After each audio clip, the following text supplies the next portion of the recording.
ውድ ቤተሰቦች እንግዲህ እንዳያችሁት በዚህ መልኩ በጣም ያማረ ነው። በጣም ላይን የሚማርክና ቦታዎቹ ምናምን ልዩ ናቸው።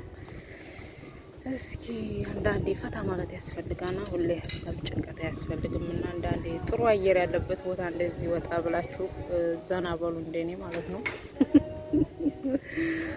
እና ጠፋሽ ያላችሁ ነው አለ። ውድ ቤተሰቦች አልጠፋውም። ያው ከስራ ጋር ከልጅ ያለበት የምንሰራ ልጆች ትንሽ አይመችንም እና ለዛ ነው። ውድ ቤተሰቦች እና ላይክ፣ ሼር፣ ሰብስክራይብ እያደረጋችሁ አበረታቱኝ። እንግዲህ ዞር እያልኩ ደግሞ ያለውን ሁኔታ አሳያችኋለሁ። ችግር የለውም። ውድ ቤተሰቦች እንደምታዩት ነው። ቦታው ሁሉ ያምራል። ኢኒዌይስ በሊፍ መልኩ መጥቼ ባሳያችሁ ደስ ባላይ ነበር፣ ግን ተመቻቸም። ራሱ ልዩ ነው። በጣም ነው የሚያምረው። ወይኔ ጧት ላይ በጣም ሙቀት አለ። አሁን ደግሞ ከቀኑ 9 ሰዓት 3 ሰዓት እያለ ነው በኢትዮጵያ። ከቀኑ ስንት ሰዓት ማለት ነው?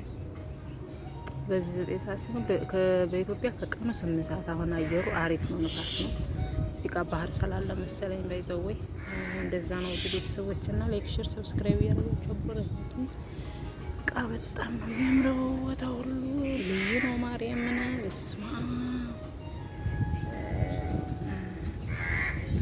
እንደምታዩት ነው ሀባይዎች እና ገባ ብዬ እየዋኘሁ ላሳያችሁ እንዴ?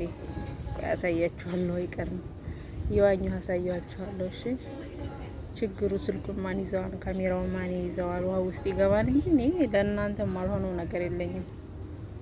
እንኳን የዚህን ውሃ እኔ የየመንንም ውሃ ዋኝቼ ነው የወጣሁት። እሺ ትንሽ ፈታ ላርጋችሁ ብዬ ነው። ወጭስ አንዴ እንደዚህ እያደረግን ራሳችንን ካላጽናናን ቀኑ ማይሄድ እና በጣም ያምራል። በጣም አየሩ ራሱ ደስ ሲል ይሆናል አይደል? የምሮን ያድሳል።